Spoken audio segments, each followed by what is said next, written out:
더 나은 내일을 준비하는 시간 KBS 1라디오 김성환의 시사야.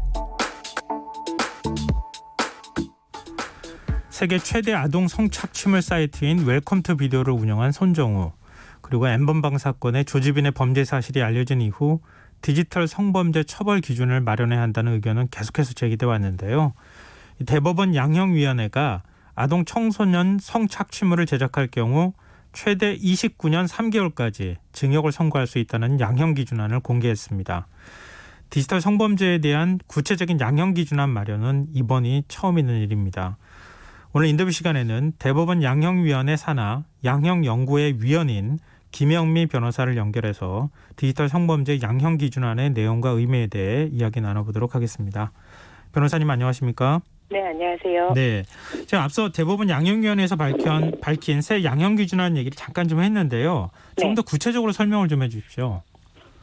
디지털 성범죄의 경우에 여러 가지 행위 양태가 있습니다. 행위 태양 중에서 제작이라든지 영리 목적 판매, 성착취물 구입, 그다음에 몰래 찍는 카메라 이용 촬영, 그다음에 허위 영상물을 편집하고 반포하는 거, 이런 등등의 것들이 있는데, 네.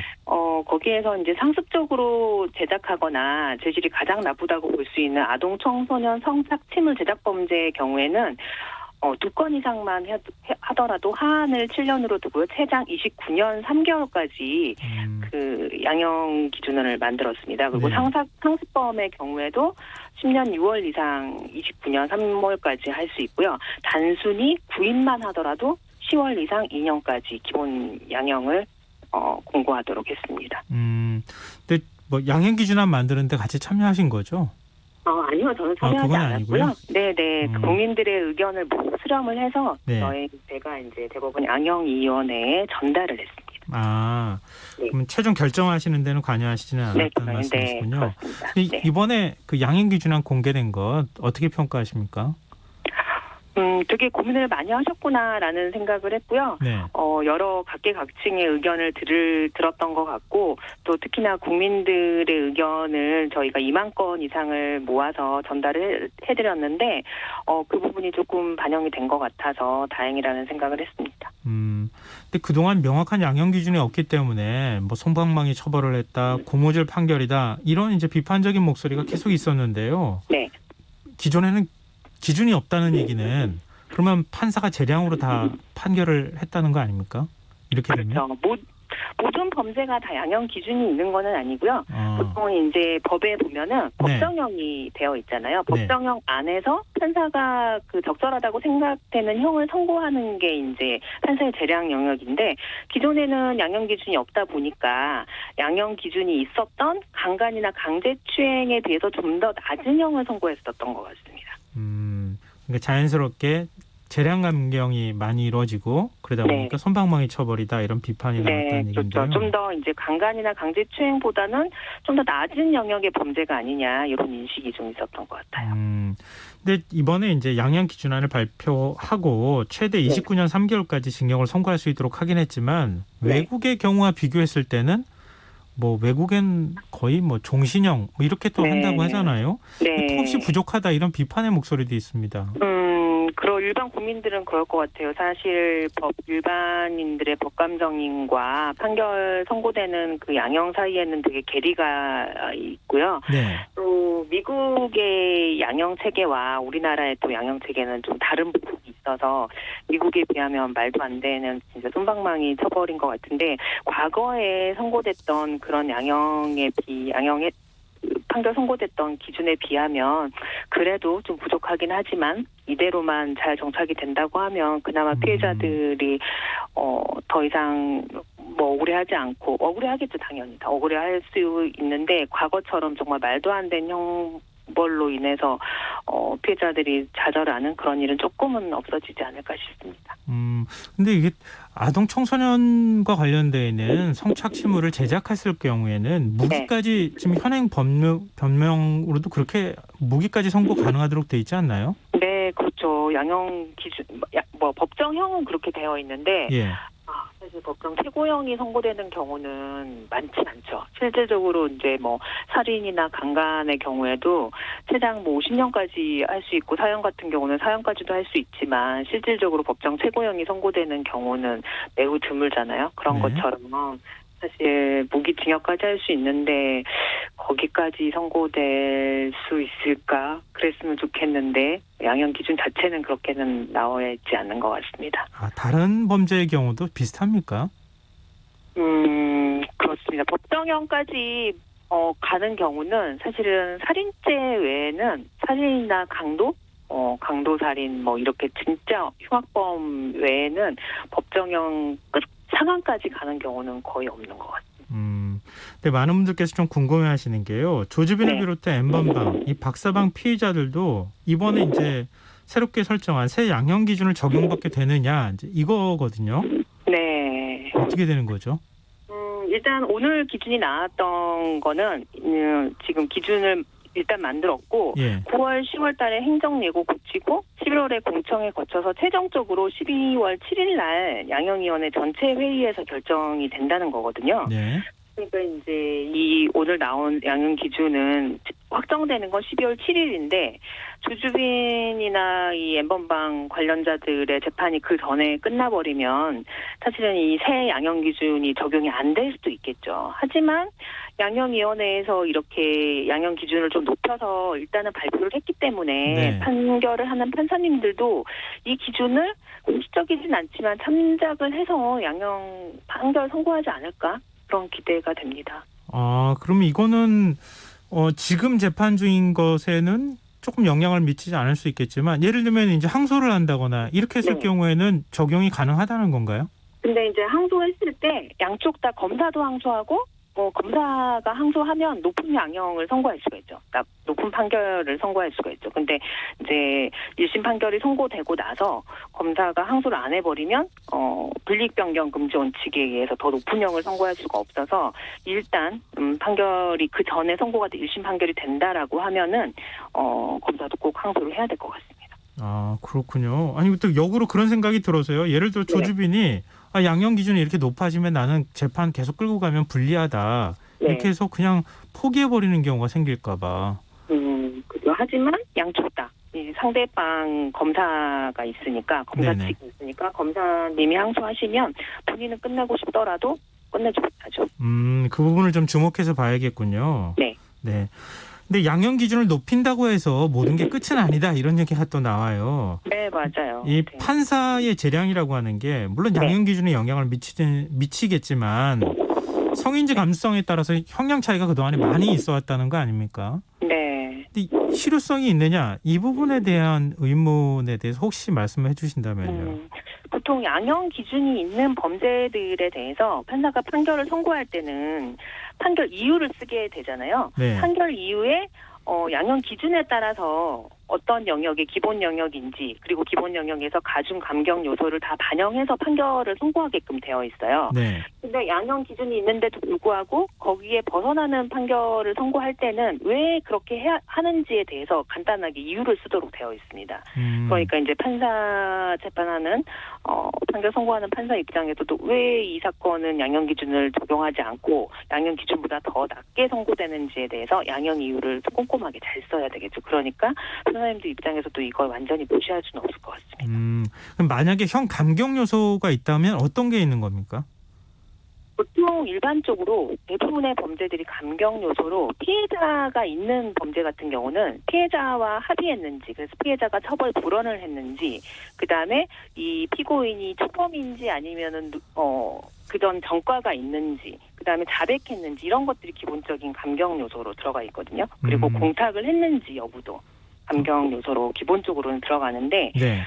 디지털 성범죄의 경우에는 약간 그런 범죄하고 달리 이게 피해가 인터넷에 만약에 영상이 유포됐다라고 하면은 피해가 계속 영구적으로 계속 남아있을 수 있잖아요. 네. 피해자의 어떻게 보면 사후에도 그 영상은 남아서 유포될 수도 있어요. 네.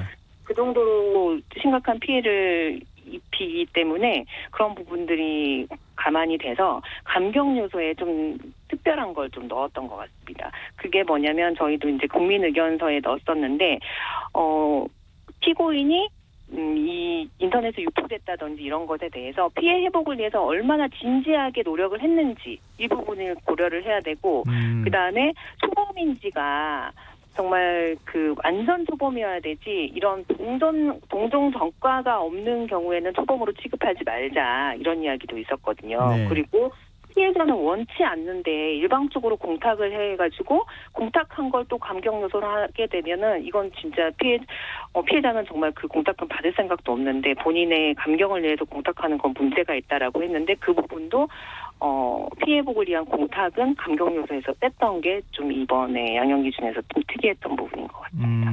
그러면은 형을 가중하는 기준은요?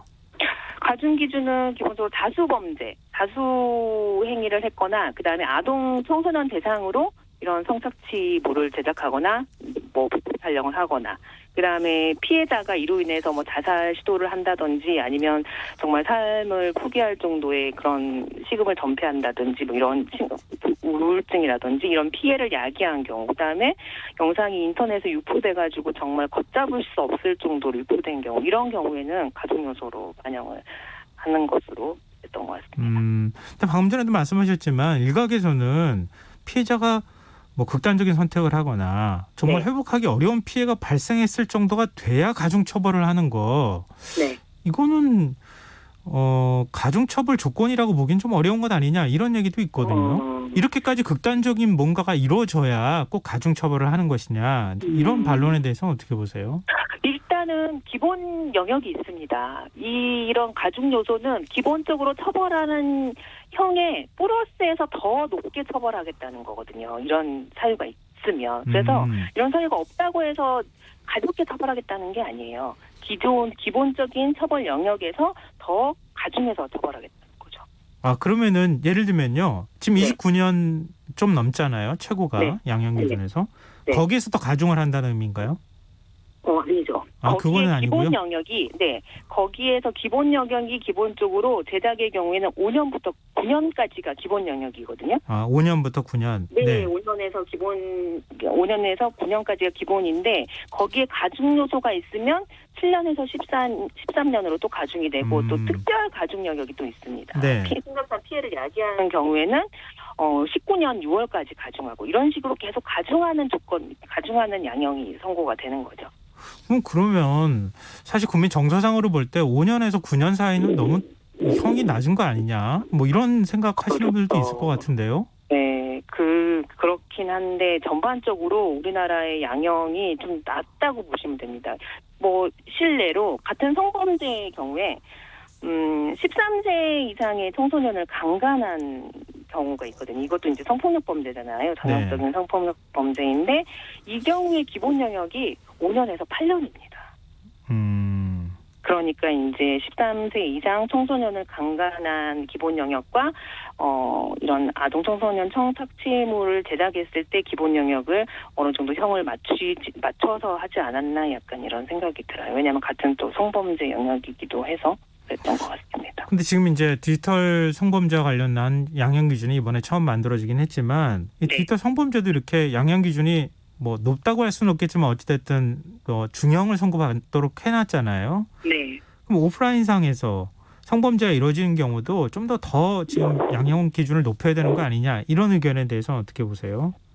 저는 거기에 대해서는 동의합니다. 지금 양형이 좀 낮게 되는 측면이 있고, 근데 올해 들어서 조금 판결 선고되는 형을 보니까 좀 더 높게 선고되고는 있더라고요. 그래서 조만간 이런 일반 오프라인 성범죄에 대해서도 양형을 높이는 이런 안이 마련되지 않을까 약간 그런 기대가 됩니다. 네. 그리고 마지막으로 조두순 출소와 관련해서 좀 여쭤볼게요. 네. 이 법무부에서는 철저하게 감시하겠다 이렇게 얘기는 하고 있는데 이 성범죄자 보호수용법 제정 논의는 사실상 불가능하다 또 이렇게 밝히고 있어요. 그러니까 지역 주민들 불안감을 해소할 수 있는 대책이 있다면요. 사실 앞으로 그런 성범죄자들에 대해서 엄벌을 하거나 그런 사람들에 대해서 감시를 좀 철저히 하는 건 할 수 있지만 이미 처벌받은 사람에 대해서 다시 조수순 같은 그런 사람들을 다시 어떻게 할 수 있는 방법이 현재로서는 재범을 하지 않는 이상은 방법이 없는 것 같습니다. 법률적으로는 없다. 네. 그러면은 전자발찌 착용하고 24시간 감시하는 거에는 현재로서는 대안이 없다는 네, 말씀이시군요. 그렇습니다. 네. 참 이거 새로운 법이 발의가 된다 하더라도 제정한다 하더라도 지금 적용 대상에선 빠지는 거잖아요. 네. 여러모로 좀 이 국민들 또 지역 주민들의 불안감을 해소할 수 있는 방법들을 좀 어떻게 지혜롭게 찾아봐야 되는 거 아닌가 이런 생각도 좀 듭니다. 일단 네. 그 경찰에서 24시간 감시를 한다고 하고 전자발찌 착용을 한다고 하니까 그나마 조금은 안심이 되지만 일단은 이런 공권력의 감시뿐만 아니라 이웃이나 지역사회에서도 같이 눈여겨 본다고 하면 네. 또 다른 이런 끔찍한 범죄를 저지르는 건 좀 막을 수 있지 않을까. 네. 그런 생각이 듭니다. 네, 알겠습니다. 오늘 말씀 여기까지 듣겠습니다. 고맙습니다. 네, 감사합니다. 네, 지금까지 김영미 변호사와 이야기 나눠봤습니다. KBS 라디오 김성환의 시사 1부 순서는 여기서 마무리하겠습니다. 1부 끝곡으로 조정석이 부른 아로하 들으시고요. 전 11시 정각 2부에 다시 찾아오겠습니다.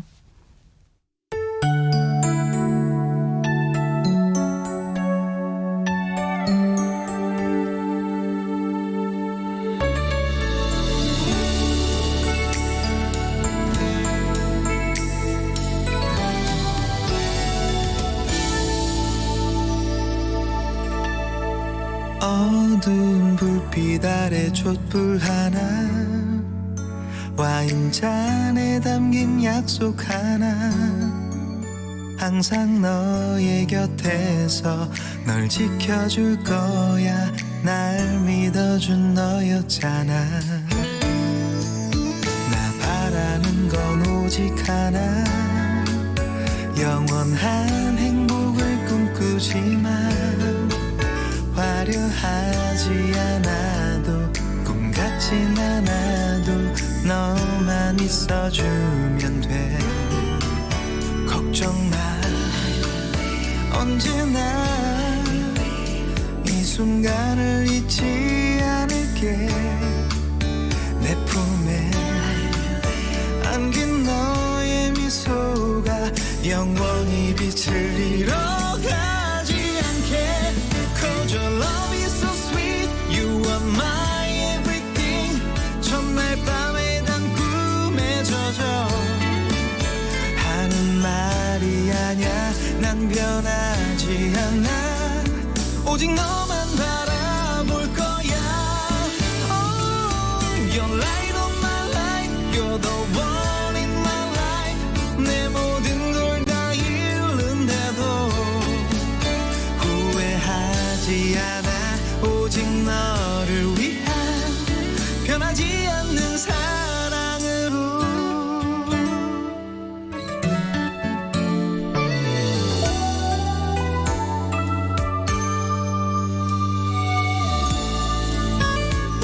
나 바라는 건 오직 하나 영원한 행복을 꿈꾸지만 화려하지 않아도 꿈 같진 않아도 너만 있어주면 돼 약속해 힘들 때 너의 그늘이 되어줄게